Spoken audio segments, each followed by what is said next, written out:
Hello viewers, welcome to Mesology. We already had an introductory session with the animal tissues. Now it's time to dive deeper into each of these tissues, starting from the first, epithelial tissues.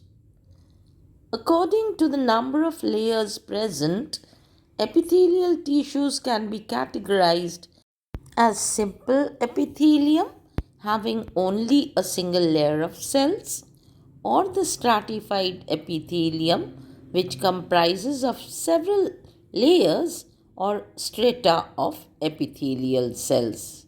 There is also an intermediate type which is called the pseudostratified epithelium, which is actually a single layer but appears as if they are more than one layer.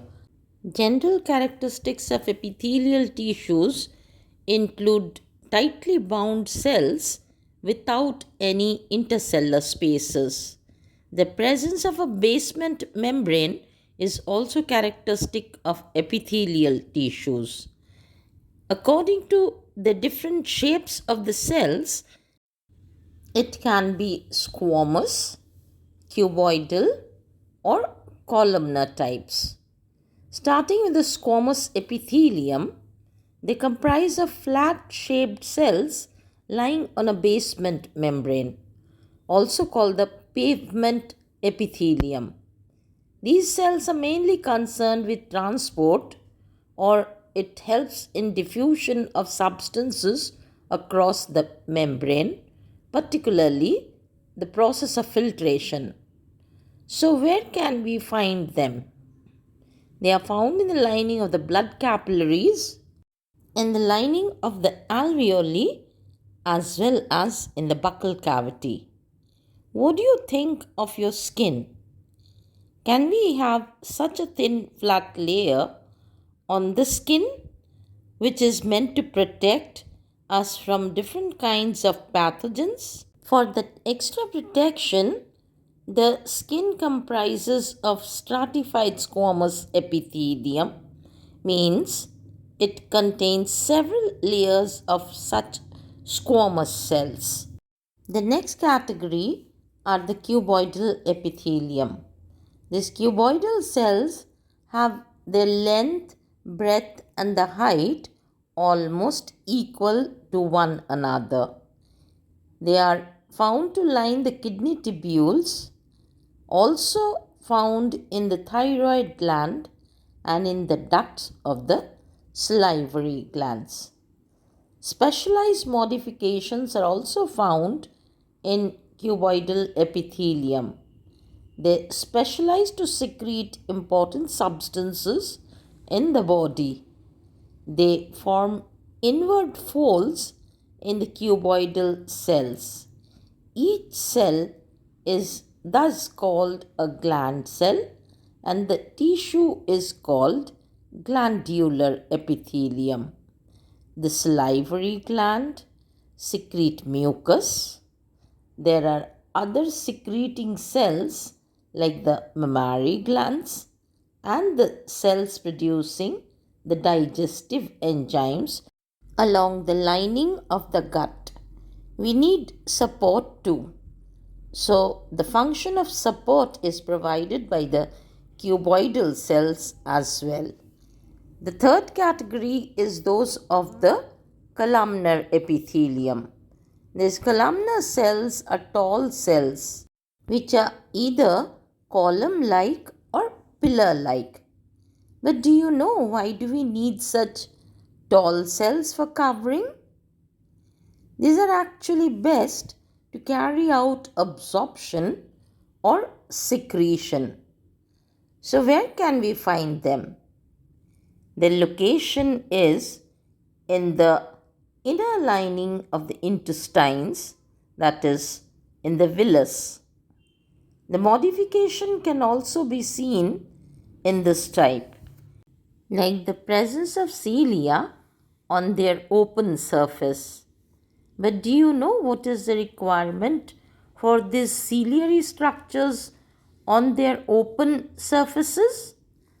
The basic need is to move such substances which are itself immovable.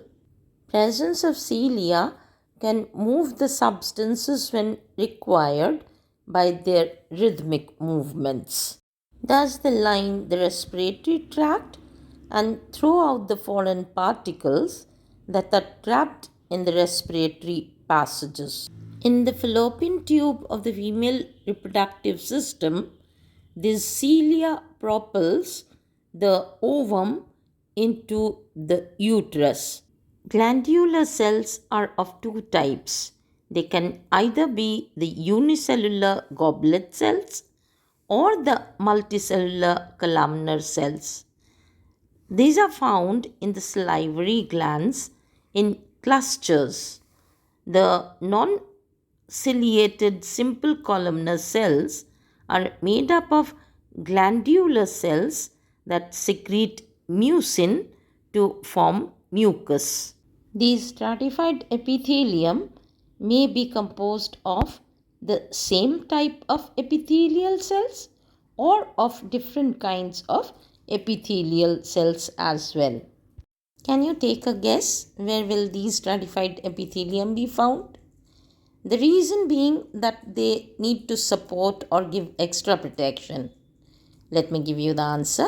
They are found in the skin or in the cornea of the eyes, where extra protection is ultimately the main function. The final variety of the columnar epithelium are the pseudostratified columnar epithelium, that is, the falsely layered epithelial tissues. They are actually a single layer of columnar tall cells, but few cells get squeezed between the more taller cells, giving it an appearance of two or more layers. So, this is called the pseudostratified columnar epithelium.